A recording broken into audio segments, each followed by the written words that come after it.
नमस्कार, the success story में आपका स्वागत है। और आज हमारे साथ में बेहद खास शख्सियत हैं। जी हाँ, हम उनके बारे में आपको बताएंगे, लेकिन सबसे पहले ये बता दें कि उन्होंने ना केवल अभिनय और रंगमंच की दुनिया में सफलता हासिल की, बल्कि अब राजनीति में भी अपने झंडे गाड़ रहे हैं। और नरेंद्र मोदी की कॉल टीम में अगर कही जाए तो गुजरात के अहमदाबाद के ईस्ट रीजन से सांसद, लोकसभा के सांसद श्री परेश भाई रावल हमारे साथ में है। सर, स्वागत है हमारे इस खास पेशकश में। थैंक यू सर, सबसे पहले ये जानना चाहेंगे कि आप अभिनय की दुनिया में थे, रंगमंच की दुनिया में थे, अचानक पॉलिटिशियन बनने का ख्वाब कैसे आया?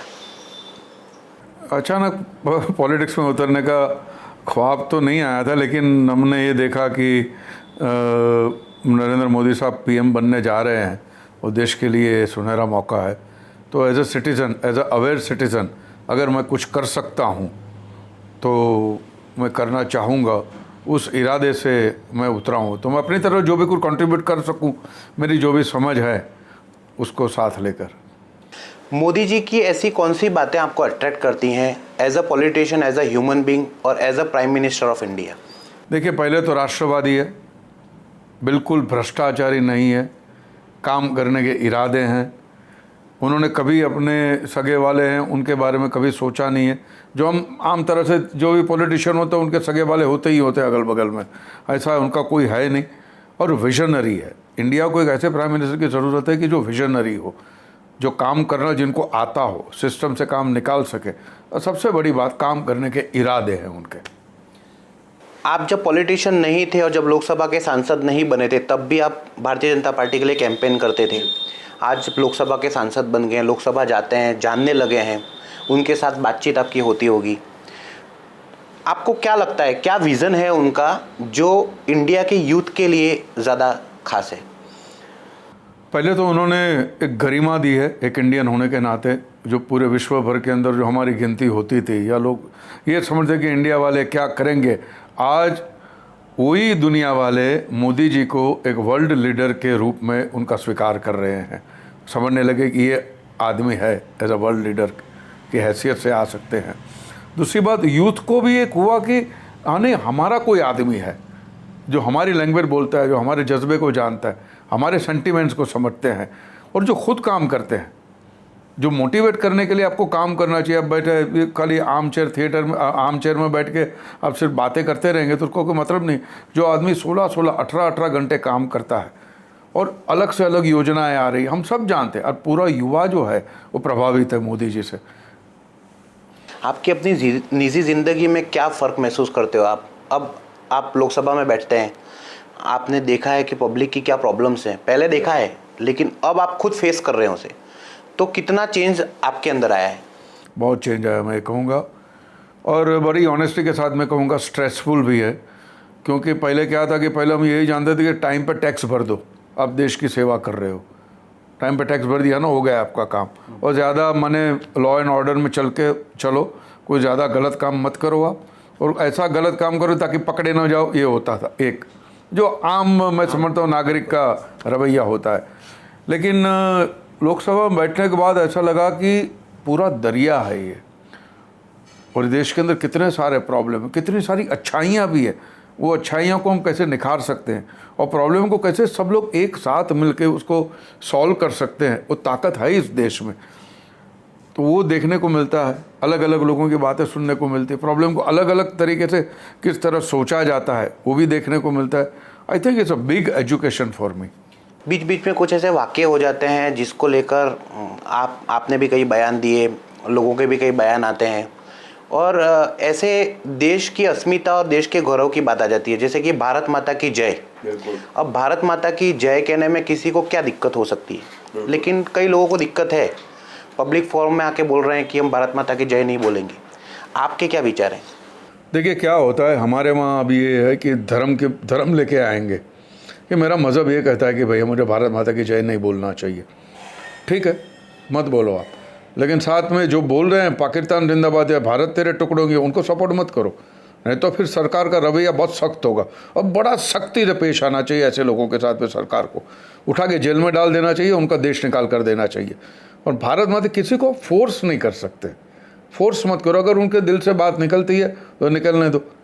लेकिन कोई लोग ये कहते हैं कि जैसे जावेद अख्तर साहब ने कहा कि भारत माता की जय बोलना मेरा अधिकार है, इसमें कोई धर्म कर्म वाली बात नहीं है। और ये भारत माता माने मदरलैंड की बात कर रहे हैं, माता पिता की मम्मी डैडी की बात नहीं कर रहे, मदरलैंड की बात करें, जहाँ से आप पैदा हुए हैं, जहाँ का खाना पीना है, जहाँ की जिस हवा में आप सांसें ले रहे हैं, उसकी बात है। लेकिन वो भी अगर आपको ठीक है, ज़बरदस्ती नहीं करते। क्यों नहीं करते? ज़बरदस्ती तो होनी चाहिए ना इसके अंदर। ये तो एक मेरा अपना पर्सनल विचार कहूँ तो भारत माता की जय कहने में क्या दिक्कत है? भारत माता कोई दुर्गा माँ नहीं है, भारत माता भारत का नक्शा है, वो तो भारत का मॉडललैंड है। एग्जैक्ट मैंने कहा, लेकिन वो कहते हैं कि भाई हमारे धर्म के अंदर, हमारे मज़हब के अंदर इस बात का। और मेरा एक पिक्चर में डायलॉग था, I think it's everything, road to Sangam में, कि कोई भी बात हो सीधा मज़हब से जोड़ देते, कर लो आप। अब देखिए, अभी कॉमन सिविल कोड जो है वो लागू करना चाहिए।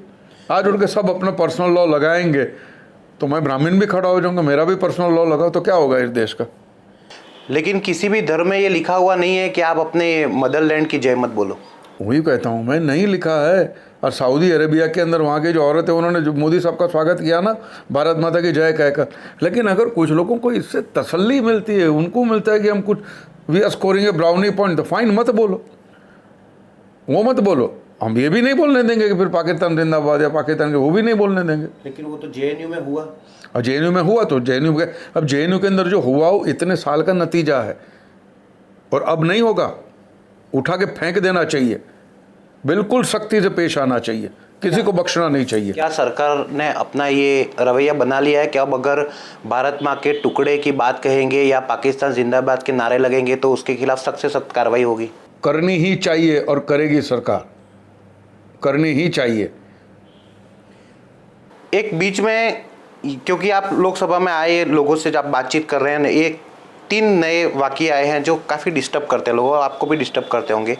अब एक चीज़ आई थी असहिष्णुता वाली, तो असहिष्णुता वाली चीज़ तो बॉलीवुड से उठी थी, आप बॉलीवुड में रह चुके हैं, तो कहीं ना नहीं, बॉलीवुड से उठी नहीं थी, बॉलीवुड के कुछ लोग आ गए थे, हाँ, लेकिन बॉलीवुड से उठी नहीं थी, वो शुरू हुई थी, कुछ हुई थी जो इंटेलेक्चुअल, जो सो कॉल्ड इंटेलेक्चुअल लोग जो हैं, जो किसी के पेरोल पे चलते हैं, जिसको किसी एक खास विचारधारा ने पाल पोस के बड़ा किया हुआ है, जिसको बार बार मौके पे निकालते कबाट से और समाज में छोड़ देते हैं, वो लोग वापस चले भी जाते हैं कबाट में, जैसे अभी नहीं दिख रहे हैं वो, इतना सबको जो नहीं दिख रहे हैं, वो घुस गए, अपने बिल में घुस गए हैं वो, तो ये सब होते हैं। वो एक अवार्ड वापसी वाला हुआ था, असहिष्णुता वाला ये हुआ था, तो उस टाइम पे कहीं आपको, आप दुविधा में नजर आए थे अपने आप में कि मैं खुद बॉलीवुड में हूँ और मैं इन लोगों के खिलाफ कैसे बोलूँ?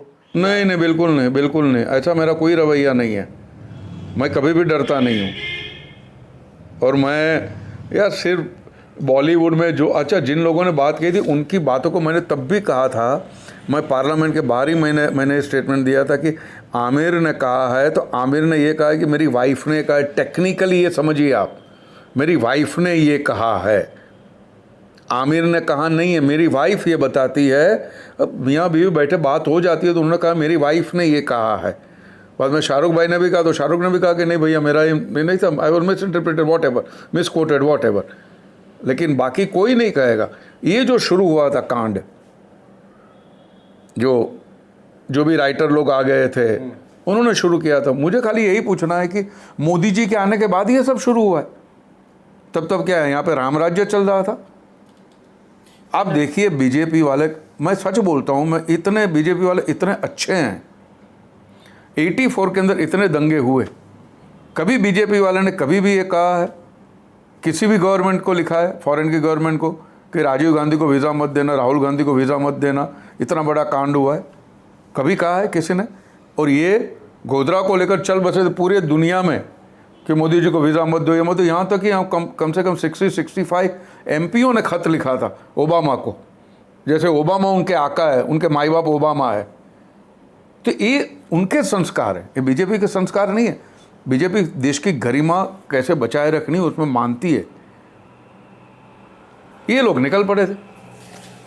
बीजेपी के 33 साल पूरे हो गए और आपने बीजेपी को जाना है कुछ 5 साल से 10 साल से? नहीं, मैंने बीजेपी को जाना है, मैं बीजेपी के बारे में सोच, मैं तो जनसंघ से प्रभावित हूँ।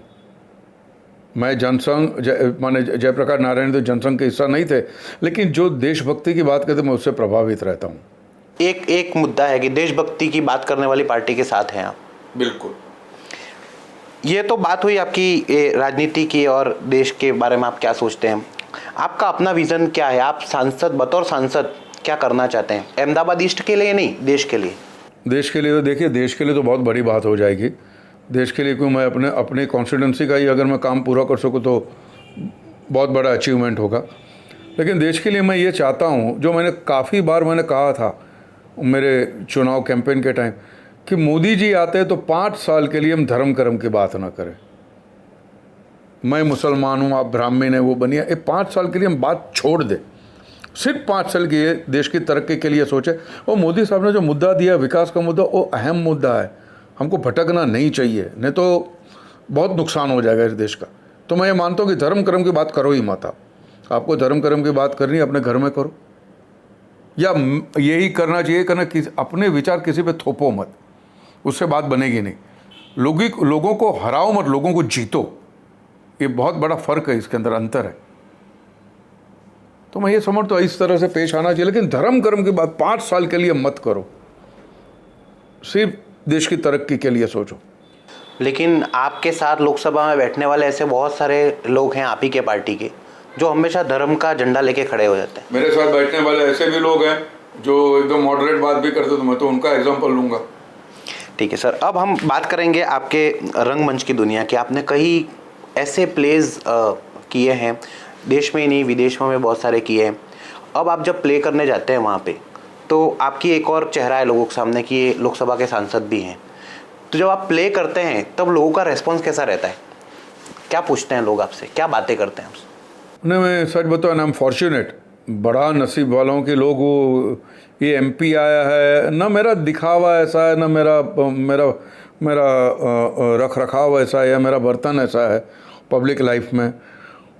मैं न सिक्योरिटी में मानता हूँ, माने वो मेरा वो शोर शराबा नहीं है मेरा।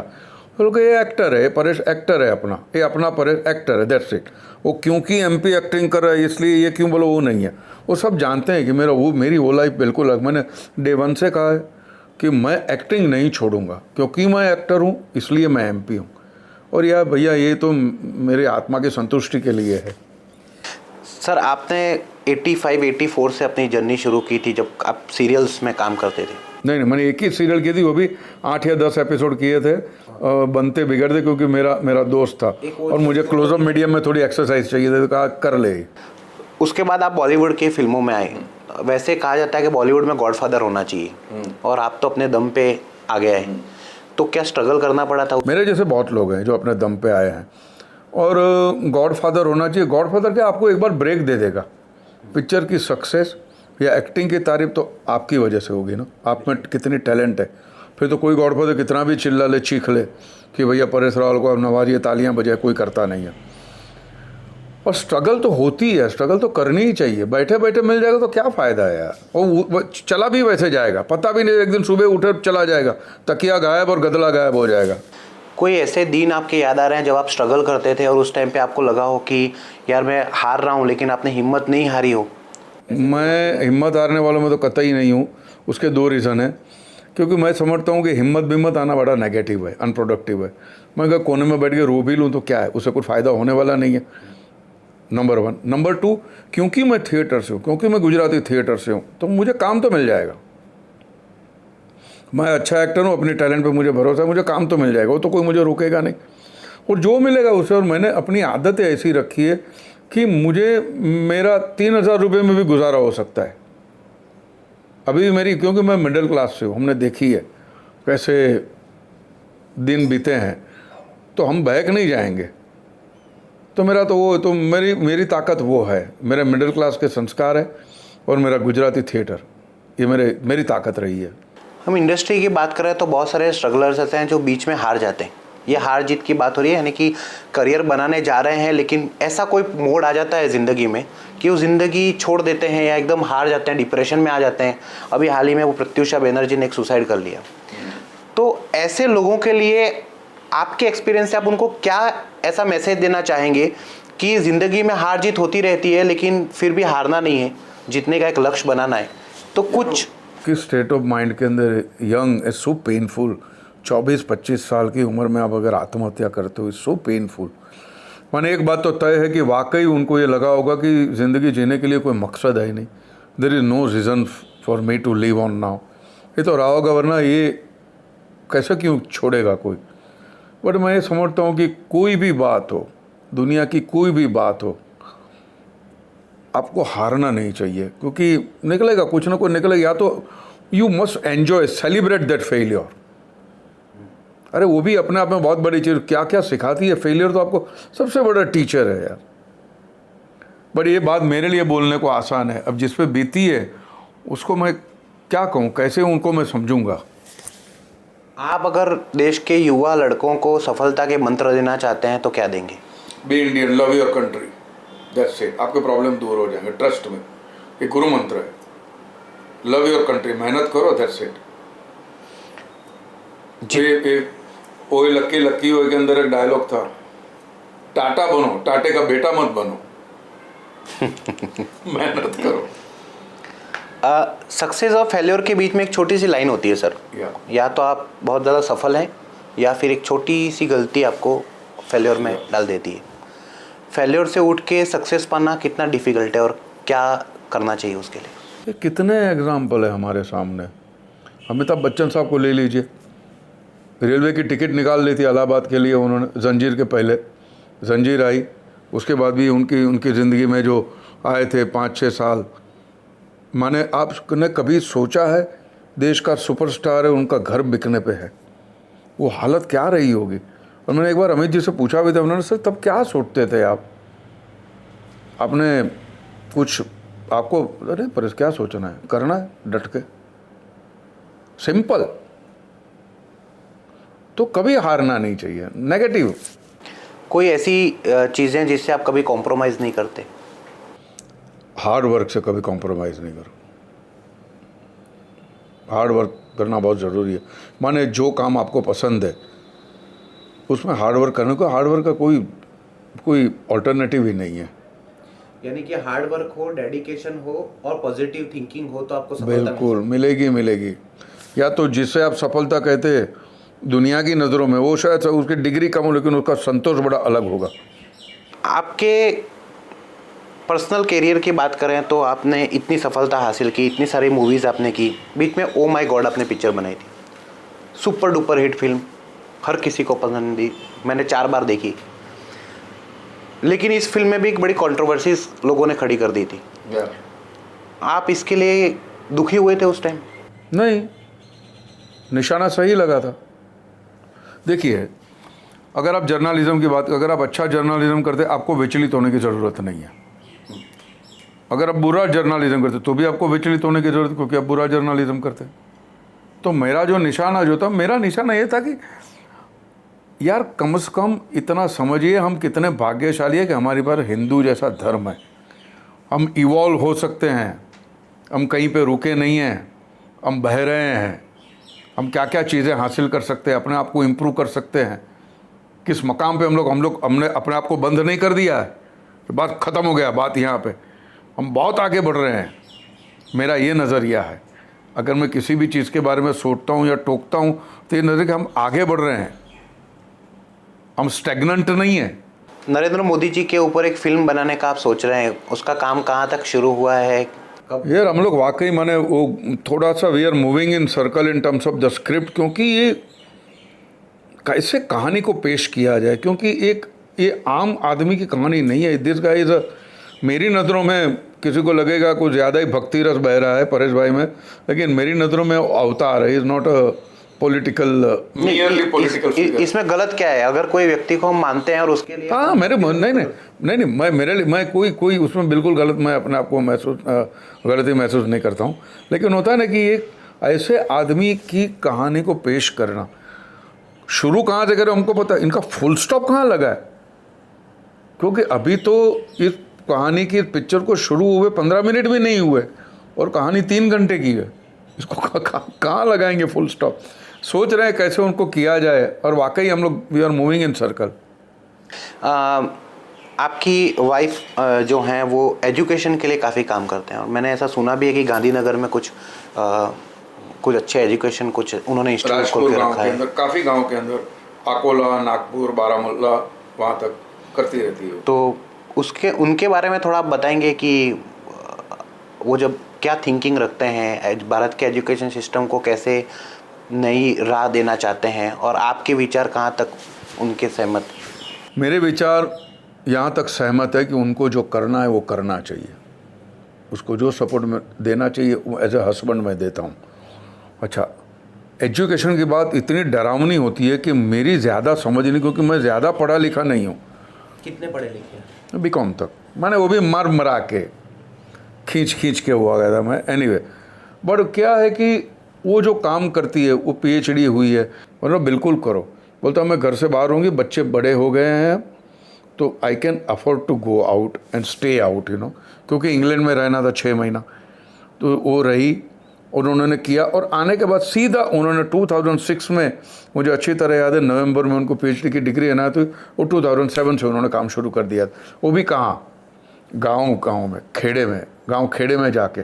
तो इस तरह से काम होता है, इतने निस्वार्थ भाव से काम होता है, इतनी पवित्रता से काम होता है। मुझे इस बात का बड़ा गौरव है, ये खुशी है मुझे, और मुझे इस बात की खुशी कि मैं ऐसी व्यक्ति को सपोर्ट कर सका, ये मैं ये समझता हूँ मेरा अचीवमेंट है। एक आखिरी सवाल, ज़िंदगी में कोई चीज़ का मलाल रह गया कि ये मैं नहीं कर सका या ये गलत हो गया? काफ़ी सारी बातें होती है जो आपको लगता है कि यार ऐसा नहीं ऐसा, बट वो ऐसी बातों से मैं सीखा भी हूँ, तो मुझे उस बात की भी खुशी, और वो गलतियाँ फिर मैंने कभी रिपीट नहीं होने दी है।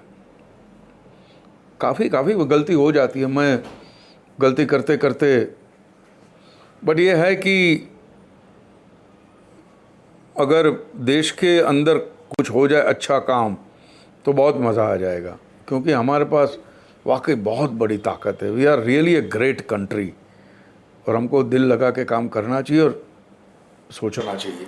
एक आखिरी बात और आखिरी चीज़ जो हम आपसे चाहते हैं, जो कि आप लोकसभा में भी हैं और अहमदाबाद को जानते हैं, गुजरात को जानते हैं, मोदी जी के इतने करीब हैं और आपके पास में वो अधिकार भी है, तो हम आपसे एक चीज़ चाहते हैं। वो चीज़ ये है कि मोदी जी और मोदी सरकार ने बहुत अच्छी अच्छी पॉलिसीज़ निकाली हैं।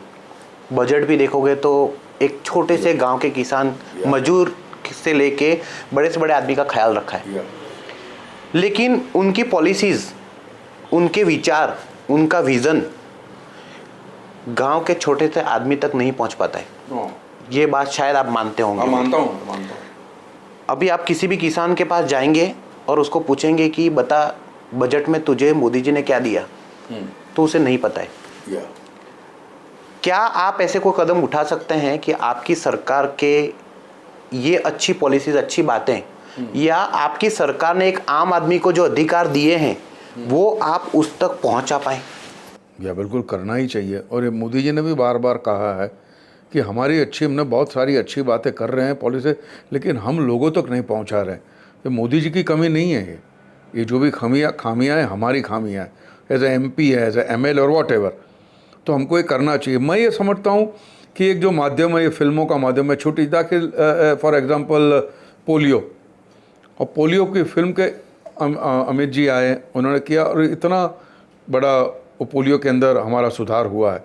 तो ऐसे छोटी छोटी फिल्में हैं, वो बनानी चाहिए। ये मेरा एज एन एक्टर मैं समझता हूँ, एज ए MP भी। और लोगों को क्या बात, जो लोगों को बात अगर आप स्टोरी फॉर्म में समझाते, उनको फट से गले उतर जाती। आज भी जब मैं गया था, माँ अन्नपूर्णा की योजना थी, वहाँ पे एक 30 मिनट का नाटक किया था उन्होंने भवाई के फॉर्म में। हम जो बातें बोलना चाहते थे, जो बड़े अच्छे तरीके से उन्होंने भवाई के फॉर्म में समझाई थी, लोगों को बात उतर गई थी गले के नीचे, ये बराबर करे, अच्छा ये बात है, ऐसे ऐसे होगा। तो एक नाटक फॉर्म में समझाया जाए। जो मेरी वाइफ भी वही करती है, एजुकेशन इन ड्रामा, और या ड्रामा इन एजुकेशन, इस तरीके से समझाती है। तो मैं ये समझता हूँ ऐसे समझाना चाहिए बातों को। बाकी तो मीडिया का सपोर्ट रहता है, बाकी की बातें पर्सनली भी जाके समझा सकते हैं, बट ये बातें सामान्य जनता को, किसान को अच्छे से उनको देख के बातें समझ में, तो छोटी फिल्में बनानी चाहिए, मैं ये समझता हूँ। एक चीज़ बस जहन में आई है, इसलिए आपसे शेयर कर रहे हैं। क्या ग्राम पंचायत टू PMO का डायरेक्ट सिस्टम बन सकता है? Prime minister office to gram panchayat. I think कैसे करना चाहिए, it's very very novel and noble idea, but कैसे करना चाहिए। बट अभी कनेक्टिविटी तो हो गई है ग्राम पंचायत से लेके, बट हमारे वहाँ दूसरा एक सिस्टम शुरू किया है मोदी जी ने। अगर आप मिनिस्टर हैं, you to be union minister and you will pick up 12 to 15 MPs, उनकी टीम बनेगी जो आपको महीने 2 महीने एक बार आके मिलेगी।